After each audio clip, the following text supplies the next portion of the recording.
नमस्कार बंधुओं। कंधा उतरने या खिसकने को एक आम समस्या माना जाता है। इसे अंग्रेजी में शोल्डर डिस्लोकेट भी कहा जाता है। आप लोगों ने कई बार सुना होगा कि खेलते समय गिरने से या ऐसे ही गिर जाने से कंधा उतर गया या कंधा खिसक गया। कंधा उतरने का तात्पर्य यह नहीं होता कि वह हड्डी से अलग हो गया है। दरअसल कंधा उतरने का मतलब वह अपने स्थान से हट गया है। तो चलिए आज इसी विषय पर डॉक्टर रजत जांगिड़ जी से जानकारी प्राप्त करते हैं। यंग एज में कंधा उतरने का क्या कारण है? कंधे की जो बीमारियां हैं उसको अपन दो मुख्य भाग में बांट सकते हैं। एक जो बीमारी है वो यूजुअली यंग पेशेंट्स को प्रभावित करती है। जो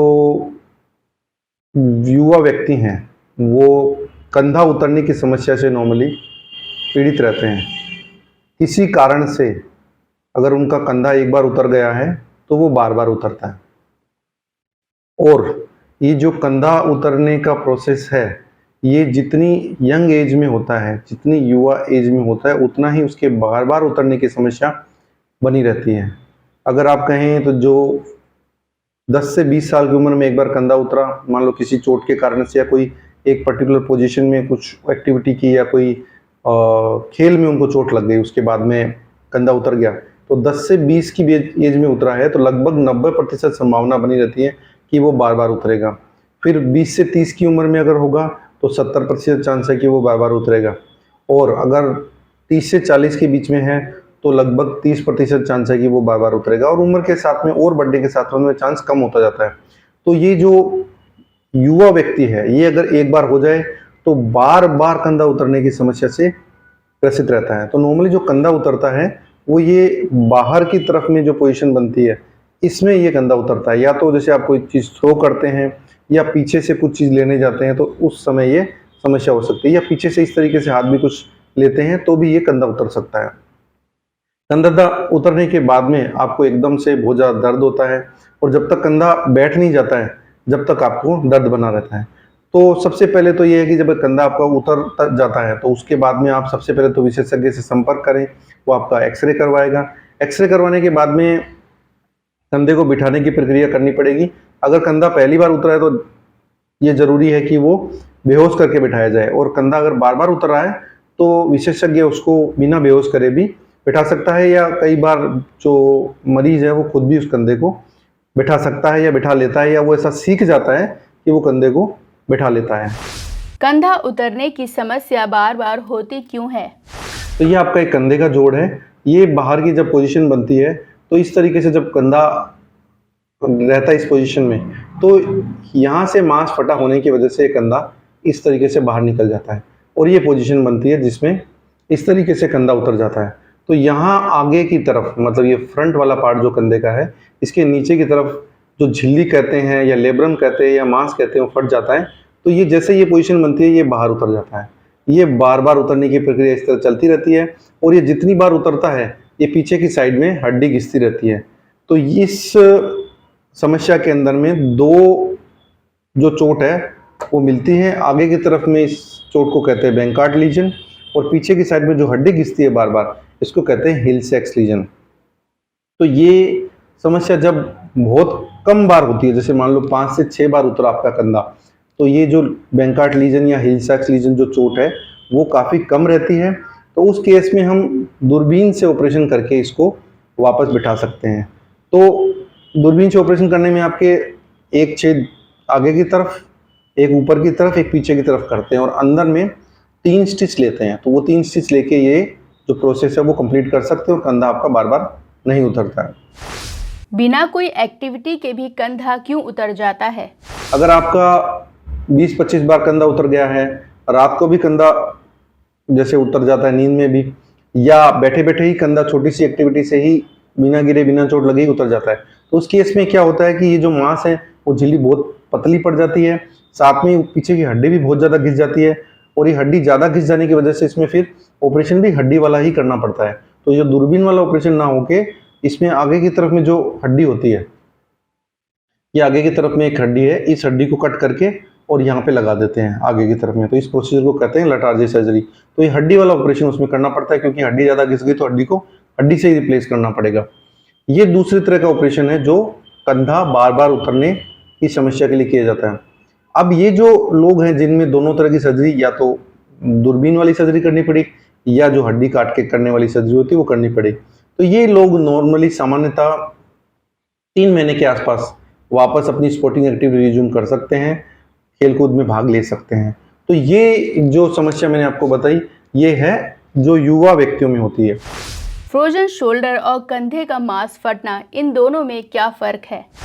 अब ये जो फ्रोजन शोल्डर है या रोटेटर कफ टेयर है, ये दोनों लगभग एक जैसे लक्षण आपके कंधे में करती है। इसलिए ज़्यादातर लोग जो एक एज के बाद में कंधे के दर्द को लेके आते हैं वो हमेशा ही डॉक्टर को डायरेक्टली ही यही कहते हैं कि कंधे में फ्रोजन शोल्डर हो गया है। वो अपने सिम्टम को भी या जो उनके लक्षण है उनको भी इतना ध्यान नहीं दे पाते।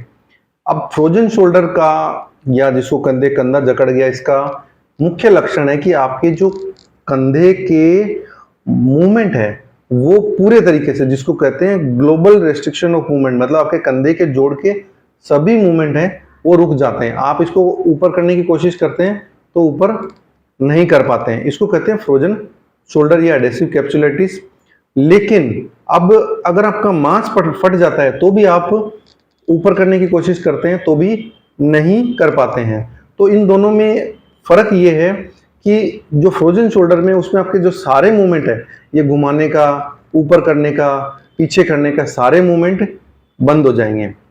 लेकिन जो मांसपेशी फटती है उसमें जो मांस फटता है उसी का मूवमेंट बंद होता है। जो 4 मांसपेशियां, अगर अंदर करने वाला का मांस फटा तो अंदर होना बंद हो जाएगा, पीछे का हुआ तो पीछे का बंद हो जाएगा, ऊपर करने का मांस फटा तो ये बंद हो जाएगा। उसमें से कोई 1 या 2 मूवमेंट बंद हो गए, सारे बंद नहीं हो गए। साथ में इसमें दोनों के अंदर में ही रात को दर्द बहुत ज्यादा रहता है। और फ्रोजन शोल्डर में शुरुआती स्टेज में आपका ये बाहर करने वाला और अंदर करने वाला ये मूवमेंट इस तरीके से बंद हो जाता है। अब दोनों में फर्क करने का एक तरीका और ये है कि फ्रोजन शोल्डर में अगर दूसरा व्यक्ति भी उसको जोर लगा के ऊपर करने की कोशिश करता है तो कंधा जाम होने की वजह से ऊपर नहीं होगा। लेकिन अगर मांसपेशी फटी है तो मांसपेशी फटी होने के कारण कंधा आप ऊपर करेंगे जब तो नहीं होगा, लेकिन अगर दूसरा व्यक्ति उसको हाथ लगा के ऊपर करने की कोशिश करता है तो आपका कंधा ऊपर हो जाता है। तो इस तरीके से इन दोनों बीमारियों के बीच में अपन फर्क कर सकते हैं कि इनमें से कौन सी हो सकती है। फ्रोजन शोल्डर के लक्षण क्या होते हैं? तो उसमें फ़र्क करने के लिए अपने को एक्सरे और एमआरआई की जांच करवानी पड़ती है। और एक्सरे और एमआरआई की जांच करवाने के बाद में मोटे मोटे तौर पर हमें पता लग जाता है कि मांसपेशी फटी है या फ्रोजन शोल्डर है।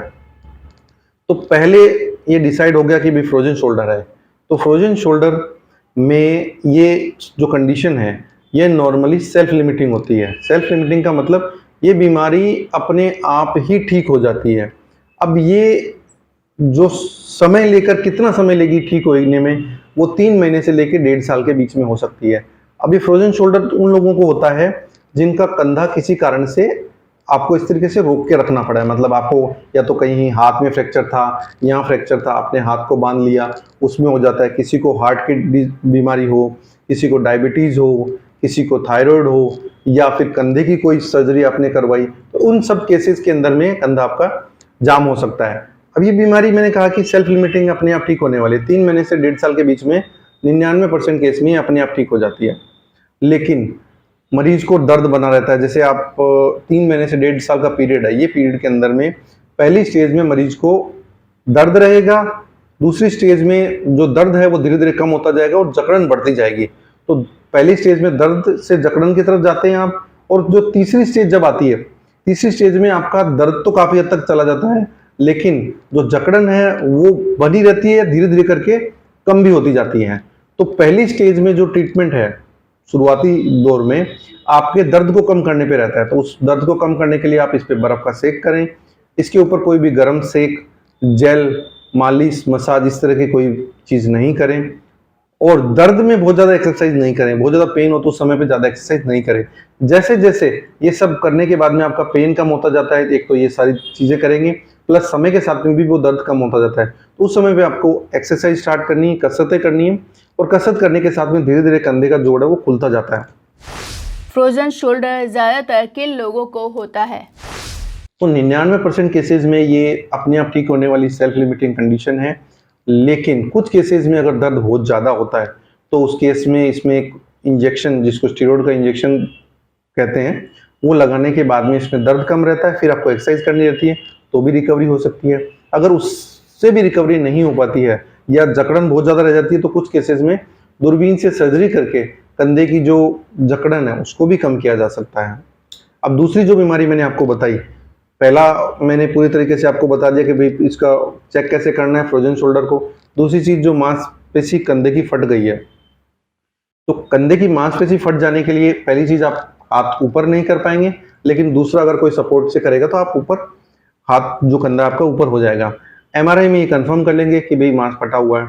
तो मांस फटे हुए को अगर उसको ठीक करना है तो फटे हुए मांस को अगर बहुत ही कम है, मिनिमम है 15-20% ही उसके पार्ट अगर टूटा है, तो रेस्ट दे के फिर एक्सरसाइज करते हो तो ठीक हो जाता है। लेकिन अगर आधे से ज़्यादा मांस फट गया है या पूरा मांस फट गया है तो उस केस में मांस को वापस अपनी जगह पे लाके उसमें स्टिच लेके, टाँके लेके रिपेयर करना पड़ता है। तो ये सर्जरी है वो दूरबीन से करते हैं, कोई चीराफाड़ी होती नहीं है, और दूरबीन डाल के अंदर जहाँ पर वो मांस फटा हुआ है वहाँ से स्टिच लिए, वापस बंद कर दिया, फिर कुछ समय तक उसको लगभग 3 हफ्ते के आसपास रेस्ट देते हैं। और शोल्डर इमोबिलाइजर जो कंधे को रेस्ट दे के रखता है वो पट्टा बांध के रखते हैं, फिर धीरे धीरे एक्सरसाइज करते हैं। जैसा मैंने आपको दूसरे कंधे की सर्जरी, शोल्डर डिसलोकेशन जो कंधा उतरने की बताई, उसमें भी 3 महीने के आसपास में रिकवरी हो जाती है। तो जो मांस फटने की जो सर्जरी है उसमें भी लगभग 3 महीने के बाद में मरीज की पूरी रिकवरी हो जाती है। 3 महीने के बाद में अपने लगभग घर के सारे सामान्य कामकाज, और अगर वो कोई खेल कूद में भी है तो वो भी वापस चालू कर सकता है। तो दोस्तों, इस वीडियो में मैंने आपको कंधे की जो मुख्य समस्याएं हैं जो आम जनता को नॉर्मली प्रभावित करती है उसके बारे में जानकारी दी। पहली चीज़ जो मैंने आपको बताई, कंधे का उतरना। दूसरी चीज़ मैंने आपको बताई वो फ्रोजन शोल्डर के बारे में। और तीसरी चीज़ जो मैंने बताई, कंधे का मांस का फटना। तो मेरी आशा है कि आपको काफ़ी हद तक कंधे के दर्द के बारे में जानकारी मिली है और आप इस वीडियो को देखकर अपने दर्द में लाभ प्राप्त करेंगे। और अगर आपको कंधे से जुड़ी कोई समस्या हो तो आप हमें संपर्क कर सकते हैं। धन्यवाद दोस्तों। तो आज आप लोगों ने डॉक्टर रजत जहांगीर जी से शोल्डर डिसलोकेट के बारे में जाना। ऐसी और जानकारी को देखने के लिए हमारे चैनल को सब्सक्राइब करें, जिससे आप आने वाली हर बीमारी से सतर्क रहें, और साथ ही लाइक, शेयर, कमेंट करना ना भूलें। तो चलिए, अगले शुक्रवार फिर से मुलाकात होगी। तब तक के लिए दीपिका को दीजिए इजाज़त।